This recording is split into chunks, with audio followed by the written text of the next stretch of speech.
ginagawang performing arts ang auditor na may gusto control at Rizal Avenue ay nakibuhay ang university bilang nai-partner ng pagkain at inuwi. Isang masayang sanpabel ng pagdiriwang ng kultura, turismo at lokal na kabuhayan. Pagpapalaguyuhan ko ngayong taon ang Bongo Festival. Katulad ng sinasabi nga nila, the only permanently in this world is change. Ngunit hindi na makahulugan na ang mga pagbabagong ito ay tatalino sa kulturang ating nakasanayan at naging pagkakakilanlan ng ating lungsod. Hindi po natin magkakaroon ng pagbabago pero hindi natin iiwasan yung ibang mga bagay. Nagkakaroon lamang ng ibang prioridad dahil sinangguni ng ating pamalakong lungsod ang simbahan at ang ilang sektor ng lipunan. Siguro po nagtataka kayo, magkakaroon ng mga pagbabago. Mawawala po totoo ang Coco Festival Street Dancing Competition. Ngunit, sabi, ibabalik naman daw ito sa Mayo. Kasabay ng pagdiriwang o foundation ng ating lungsod. Sa totoo lamang po, ipinaliwanag na rin po ito ng pamahalaang lungsod. Mawawala ang Coco Festival, hindi dahil gusto ng bagong administrasyon, kundi sa kahilingan na rin ng kagawaran ng edukasyon na siyang pinakamalaking bahagdan ng mga participants sa Coco Festival. Pagtutuunan po daw kasi muna ngayon ng taon ang edukasyon ng mga mag-aaral na sa loob ng ilang buwan ay napinpin ng konti dahil sa sunod-sunod na pagkaantala ng klase. Kaya po ito po ay kolektibong desisyon ng lahat ng mga principal at lahat ng ating DepEd. Ano po? Kasi ang daming anunsyo tungkol sa babala, halos isang buwan o labing araw yung paghahanda o para makaiwas sa lindol pagkatapos bukod pa sa sunod-sunod na bagyo. Ang nakakatuwa ngayong gabi, ang higit na itatampok sa makulay na selebrasyon na ito ay ang galing ng kabataang San Pableño. Ngayong gabi sa opening salvo, masasaksihan natin ang pinagsama-samang husay ng pinakamagagaling na mananayaw ng lungsod sa isang grand production number. Kasama din ang pinagsama-samang pinakamagagaling na mga aawit ng San Pablo. Kaya ngayong gabi pa lamang ay full pack na talaga ang ating selebrasyon sa unang araw. Bukod dito, marami pang magaganap ha. Okay. Kanina nag-ibig ako dito sa plaza, nakakatuwa na pagmasdan na parang family affair ang pagpunta sa plaza. Lahat ng mga kainan, nadiyan, maging ang mga pinagmamalaking restaurants ng ating lungsod, katulad ng Casa San Pablo, ng Sulyap, at marami pang iba ay inihandog sa inyo masasarap na pagkain. Ngunit, hindi rin naman natin pababayaan ang entertainment ng maraming kalalakihan. Hindi po totoo na nawawala ang Beer Plaza. Inilibat lamang ng pwesto. Ito po ay sa rehidor. May magaganap din puro rak-rakan sa rehidor. Ito po. Tapos ang mga tao ito na kumikilos at gumagawa dito ay disiplino din. Mas dumami pa ang talento. Ito po. Kaya maraming tayo maaabangan sa ating San Pablo Coco Festival. Okay. Sa loob ng 5 araw, meron tayo naklakan sa rehidor para sa January 12, 13, and 14. At sa 15, meron din. May San Miguel night. Okay? Ngayon, magaganap ang Hataw Santi. Is an invitational dance competition. Mamaya yun pagkatapos ng opening salvo. Pagkatapos bukas, ang Hataw Santi ay handog ng ating Congressman Loreto ang Ben Amante. Pero siyempre hindi magpapatalo ang ating gobernadora dahil ihahandog naman niya ang The Voice singing competition na magaganap on January 13. Pagkatapos, kasabay din on January 13 ang tauna ng ginagawang Rotaract. Ngayon, may tawag sa kanila, Rotaract XXX.2. Ito po ay si Regidor. Pagkatapos, ang magiging isa sa pinakatampo ay ang kauna-unahan San Pablo, Mr. and Miss San Pablo Star na magkaganap sa 14. At ito po ay sa kagandahang loob ni Governor So Aragones. At syempre, hindi mawawala ang pinakatampok ng selebrasyon sa pinaka-araw ng ating pinakasi on January 15. Dito sa plaza, magkakaroon ng Mayor's Night na magbubuha syempre ng ating pinakamamahal na punong lungsod, Mayor Najib Kapangada, kasama ang lahat ng kanyang mga konsehal at ang ating Vice Mayor Justin Colaco. Kaya puro ang paghaganap sa loob ng halos isang linggo. Mamaya, tulad ng sinabi ko sa inyo, ang pinaka-unang masasaksihan natin at ang magiging pinakatambo sa pagpapasinaya ay ang Grand Dance Production kung saan anim na pinaka-kailangan na dance group ang pinagsama-sama mula sa iba't ibang paaralan. Dahil po yun ay sasayaw sa sasahin ng master official kasi magkakaroon natin ang mga buhay at mga okay na iba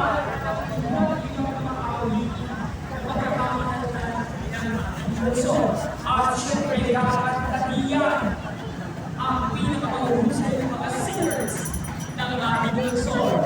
Yung mga kanta ng mga singers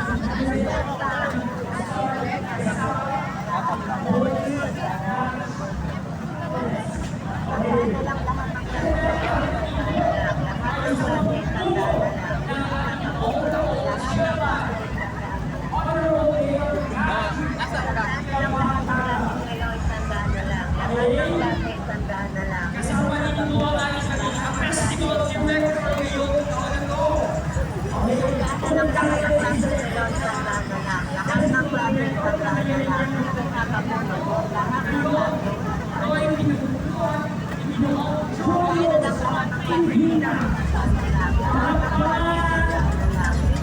Ang ating budget director ay walang iba kundi ang sa Philippines na si Jefferson Pasco. Ang ating dance director ay walang iba kundi si Jen Garcia. At ang lahat sa pinamumununan sa kasama yung nasa probinsya ng aking kapitbahay mo. Kung pa sa mga ibang mga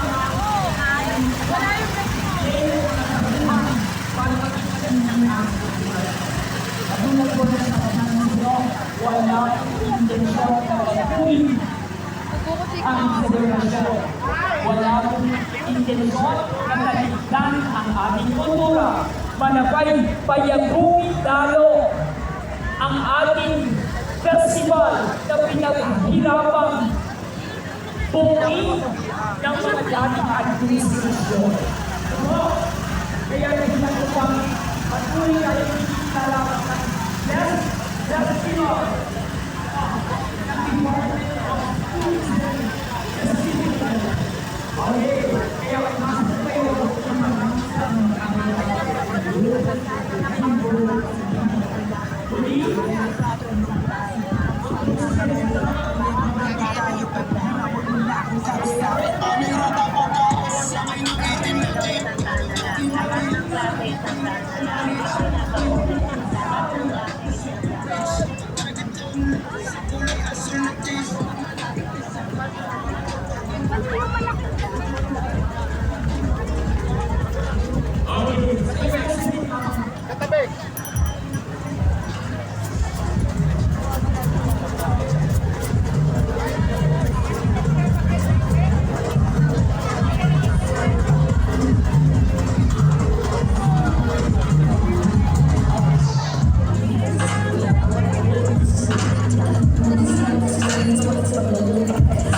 Balik kasi tuloy kahit basta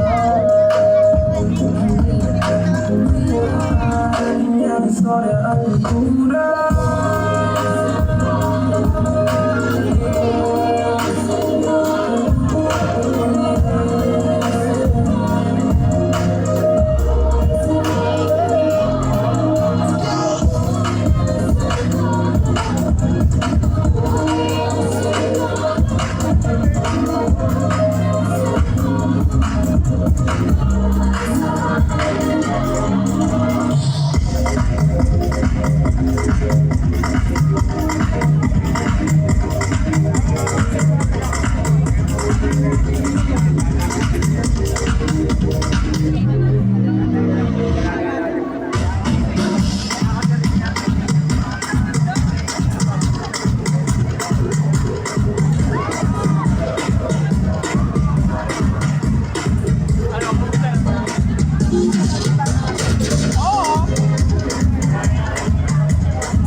dito sa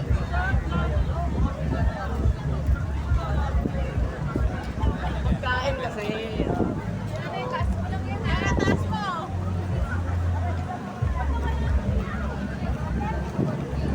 pwede.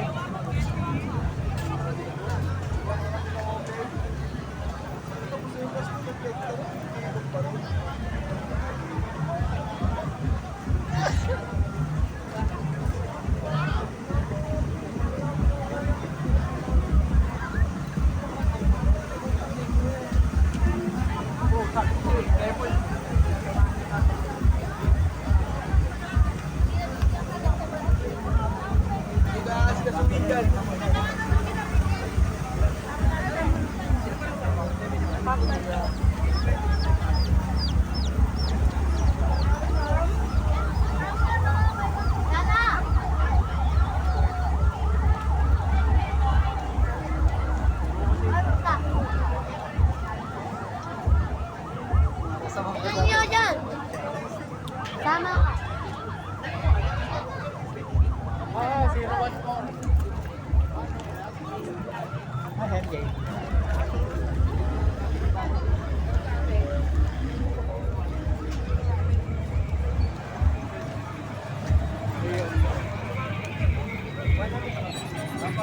Meron.